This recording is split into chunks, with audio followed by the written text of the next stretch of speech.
Hi అండి. ఒక బొప్పాస్కాయ తీసుకోవాలి, పసరకాయ తీసేసుకోవాలి. ఇలా పైన పొరంతా మనము తీసేయాలి. ఇలాగ 2 చెక్కలు ఇలా చేసేసుకొని శుభ్రంగా మనం దీన్ని క్లీన్ చేసుకొని ఇలాగ ముక్కలు కట్ చేసుకోవాలి. కొంచెం చిన్న చిన్న ముక్కలు ఇలా కట్ చేసుకునేది మళ్ళీ మనం ఇలా చిన్న ముక్కలు కట్ చేసుకోవాలి. ఇదంతా కూడా పక్కన పెట్టేసుకోండి. కాయ శుభ్రంగా కట్ చేసుకొని ఒక హాఫ్ ముక్క అయితే సరిపోతుంది. మనం ఫస్ట్ ఇందులో పెసరపప్పు, బొప్పాస్కాయ కలిపి వండుకుంటే చాలా చాలా టేస్ట్‌గా ఉంటుంది ఈ కర్రీ. ఇప్పుడు నేను పెసరపప్పును ఉడకబెట్టేసి ఓ పక్కన పెట్టేశాను. ఆహ్, ఇప్పుడు ఒక 2 ఉల్లిపాయలు తీసుకొని ఇలా చిన్న చిన్న ముక్కలు కట్ చేసుకోవాలి. మనం ఫస్ట్ పెట్టిన బొప్పాస్కాయ ముక్కలు కూడాను చిన్న చిన్న ముక్కలు కట్ చేసుకొని పక్కన పెట్టేసుకోవాలి. ఇప్పుడు ఒక ప్యాన్ తీసుకోవాలి. అందులో కొంచెం పోపులు కూడా వేసుకోవాలి. జీలకర్ర, 3 పచ్చిమిరపకాయలు, ఒక 6, 7 వెల్లుల్లి రెమ్మలు, కొంచెం కరివేపాకు, ఇదంతా కూడా ఇలా లైట్‌గా మనము వేపించుకోవాలి. వెల్లుల్లిపాయలు కొంచెం వేగితే బాగుంటుంది.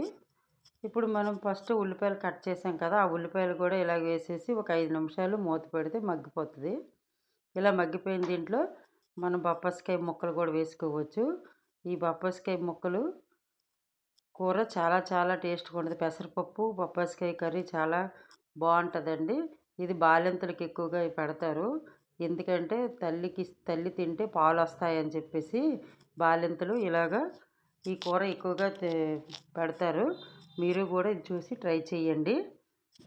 ఇప్పుడు మూత పెట్టేసి ఒక 5 నిమిషాల వరకు ఇలా మనం పెట్టేసుకోవాలి.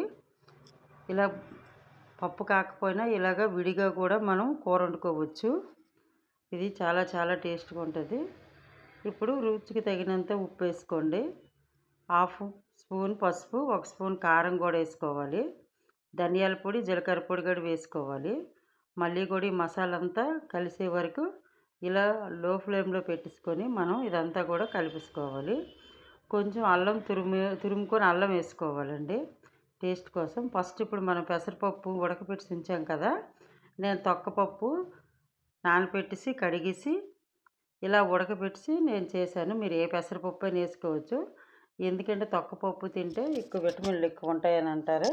అందుకని తొక్కపప్పు నేను తీసేసుకొని ఇలా చేశాను. మీకు ఏది నచ్చితే అది వాడుకోవచ్చు. ఇప్పుడు ఒక హాఫ్ కప్పు వాటర్ వేసుకోవాలి. ఎందుకంటే బొప్పాస్కాయ ముక్కలు కొంచెం ఉడకాలి కదా, పెసరపప్పు అయితే కొంచెం ఉడికిపోయింది కానీ బొప్పాస్కాయ ఉడకాలి కాబట్టి ఇలాగ మొత్తం మళ్ళీ అడుగు పట్టకుండా ఇలాగ మనం కలిపేసుకొని ఒక 5 నిమిషాలు మూత పెట్టేయండి.